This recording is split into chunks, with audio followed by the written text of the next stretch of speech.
chaque chose en son temps. D'abord, générons les particules. Ça a l'air compliqué comme ça, mais c'est beaucoup plus simple que ce que vous pourriez croire. Mon objet est sélectionné. Dans ses propriétés, je peux aller activer la génération de particules. C'est l'icône qui se trouve juste en dessous de celle des modifieurs, celle qui ressemble à une clé de garage là. Donc je vais cliquer sur cette icône et je vais ajouter un système de particules. J'appuie sur le petit plus, particules settings, voilà, hop, c'est fait. Et ce système de particules, il a quelques paramètres j'ai quelques paramètres à régler. Premièrement, je vais faire 5000 particules, parce que 1000 c'est pas assez. Ça va commencer à 0 et ça va se terminer à 0, la génération de ces particules. Donc je vais avoir une seule fois la création des particules, je ne veux pas qu'elle ait lieu dans le temps. Par contre, chacune de ces particules va durer toute la longueur de mon animation. Donc c'est 250 images, 250 pour son lifetime. Alors au niveau de leur vélocité, je ne veux pas qu'elles bougent parce que je vais les faire bouger autrement. Je ne veux pas qu'elles bougent par elles-mêmes. Et surtout, je ne veux pas qu'elles réagissent à une gravité ou autre. Donc la gravité, donc c'est dans les field weight, je vais mettre la gravité à 0.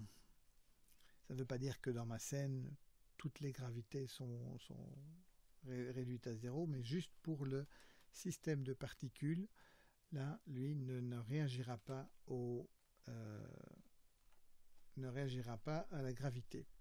Donc, une fois que j'ai fait ça, je peux tester la chose, voir si mes particules bougent. Donc, je vais remonter un petit peu ma fenêtre de timeline pour voir un peu mieux cette timeline. Et je vais jouer et on voit que plus rien ne se passe. Donc, c'est très très bien, c'est ce que je voulais. Je voulais que les particules ne tombent pas. Si je remets la gravité, comme ça vous verrez le résultat, je remets la gravité à 1. Si je mets, on voit les particules tombent. Ce n'est pas du tout ça que je veux, donc je veux que la gravité soit à 0. Voilà. Ok, et comment est-ce que je vais faire bouger ces particules pour faire cet effet un peu de tourbillon? Eh bien, je vais ajouter une turbulence.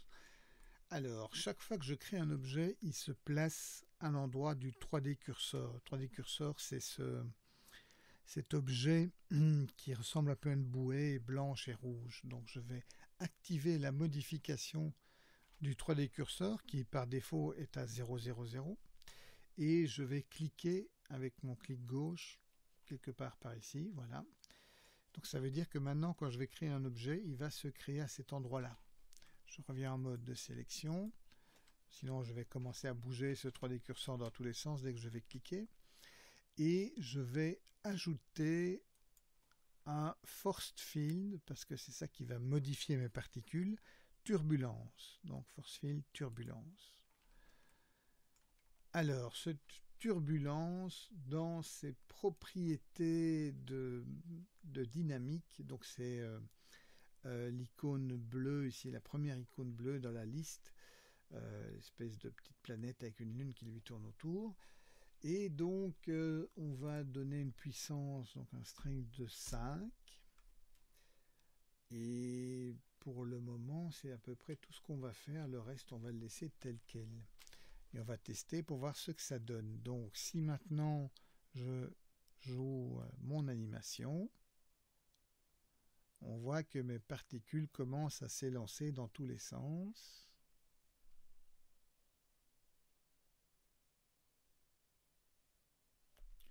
Et donc elles sont complètement perturbées par le système de turbulence. Ok, donc ça c'est déjà une bonne idée. Maintenant l'idée c'est que je voudrais que ça se déclenche non pas en une fois, en un coup, mais progressivement. Donc je vais mettre un objet qui va servir d'obstacle, qui va empêcher le système de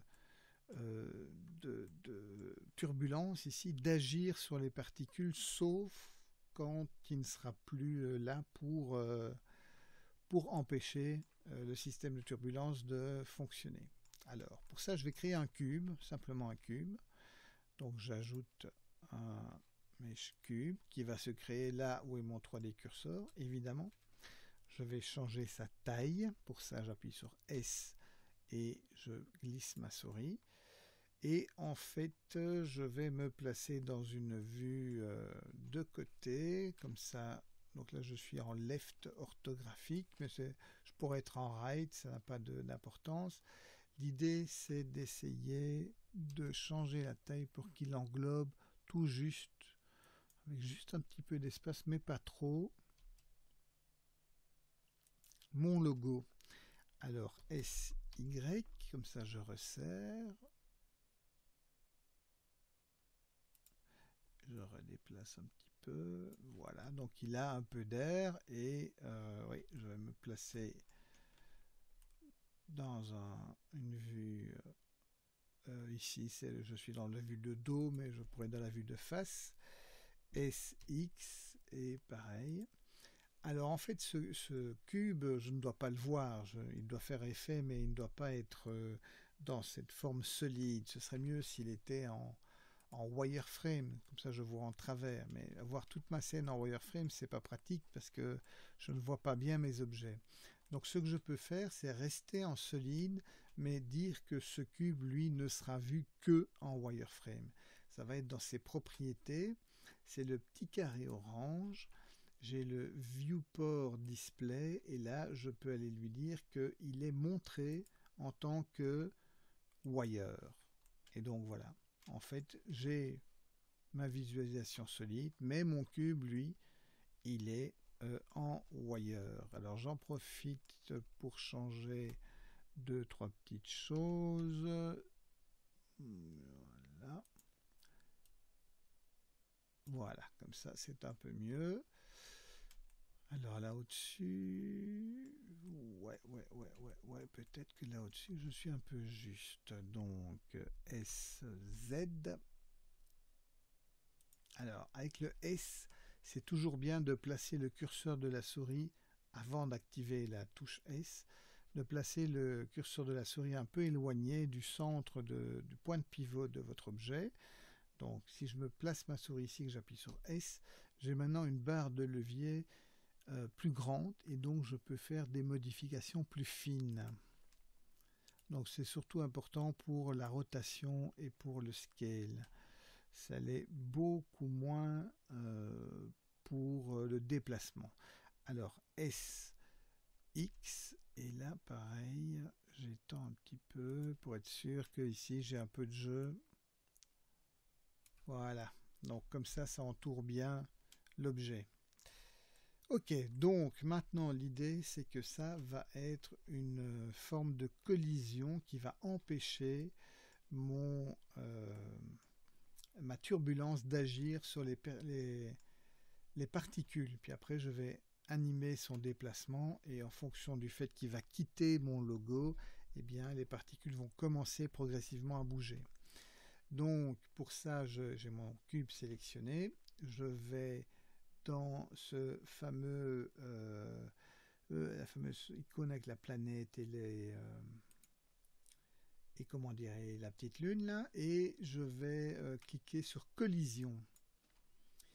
Dans la collision, ce qui est important, c'est que ça joue sur un field, hein, la turbulence c'est un field, donc on va le mettre à 1, et il s'agit d'un système de particules, donc on va mettre la perméabilité à 1 aussi. Comme ça, je joue sur les particules et en fait je joue sur la turbulence. Donc c'est ces deux paramètres-là qui me permettent de jouer sur ces éléments-là. Si maintenant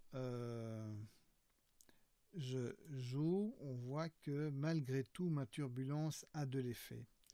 Alors elle a de l'effet, pourquoi? Parce que ma turbulence ne sait pas encore qu'il y a un objet de collision. Il faut que je lui dise. Et pour ça, il faut que je clique la case absorption. C'est très important, sinon évidemment l'effet ne fonctionne pas. Donc maintenant, rien ne se passe et c'est exactement ça que je veux. Alors si je prends mon cube, alors je vais aussi revenir dans le premier onglet ici de mon menu de transformation, donc mon item, le menu item, et donc là j'ai la position de mon cube, mon cube il est à moins 2,52, etc. Et je vais lui donner à l'image 1, je vais lui donner une position, une clé de position. Donc quand on fait de l'animation, on enregistre des clés qui sont des modifications à travers le temps. Ici, je vais animer le déplacement de ce cube. Donc, je dois d'abord enregistrer là où il est. Donc, je vais insérer, clic droit, insérer keyframe. Et puis, je vais aller à 220. Et à 220, je vais glisser ce cube pour qu'il soit derrière l'objet. Donc, je le glisse sur l'axe des X. Alors je pourrais mettre une clé que sur l'axe des X, mais je vais mettre une clé sur tout, c'est tellement plus facile. Clic droit, insère, keyframe. Donc voilà, donc là j'ai mis une clé sur les deux objets. Et donc on voit, alors on voit plus ou moins si je joue la chose, que la turbulence a de l'effet dès que le cube s'en va. Et voilà. Ok, maintenant l'idée c'est, ok, on a ça, et moi ce que je veux c'est que l'objet soit décomposé, donc je ne veux pas un système de particules en soi, et donc ces particules je ne veux pas les voir, donc les particules, alors je viens dans mon objet qui supporte les particules, dans les particules je vais dire que dans leur render, donc dans comment elles vont apparaître au final sur le calcul, eh bien on ne les voit pas, none. Et par contre on voit l'émetteur, parce que l'émetteur ça c'est important. Et sur cet émetteur je vais ajouter un modifieur, donc les particules sont là, elles sont accrochées à cet objet. En dessous, enfin ou plutôt au-dessus, parce que ça marche un peu dans le sens inverse, ce qui est là est le numéro 1, et puis après on a un deuxième layer qui arrive en dessous. Je vais ajouter en fait ici un explode. Donc explode, ça va décomposer mon objet. Et je vais lui demander de découper les edges. Donc il va découper mon objet en plusieurs morceaux. Alors l'idée, c'est que parce que j'ai un système de particules, ce système d'explosion va agir en fait avec les mouvements de particules. Tant que les particules ne bougent pas, lui ne fait, enfin, il a découpé, mais il n'y a rien qui se passe. Par contre, dès que mes particules vont bouger, elles vont entraîner les morceaux découpés. Donc si maintenant je joue l'animation,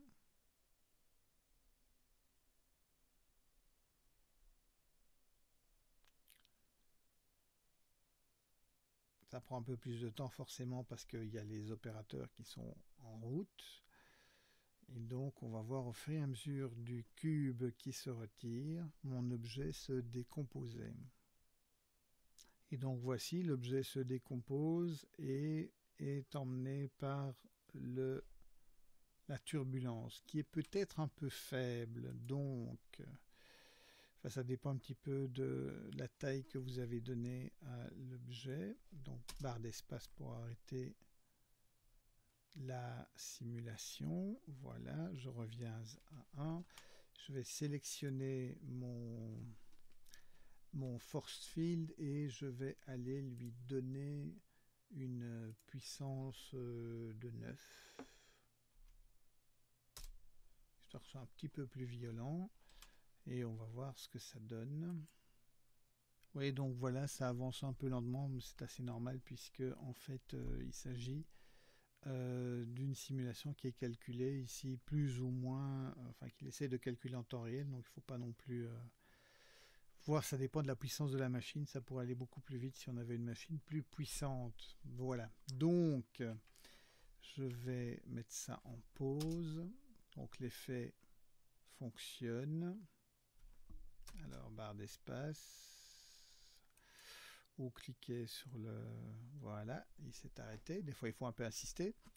Donc, on a l'effet de déchiquetage. Maintenant, on va regarder un petit peu ce qu'on va faire avec notre caméra qui va filmer la chose et on va un peu éclairer aussi la scène et on va un peu mettre tout ça en musique de manière à ce que on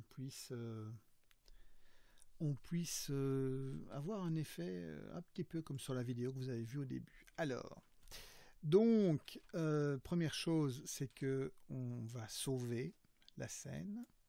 Donc dans ce cas-ci, ce sera une version 2. Donc moi j'ai déjà fait plusieurs fois, donc j'ai déjà le nom, mais n'hésitez pas à changer la version.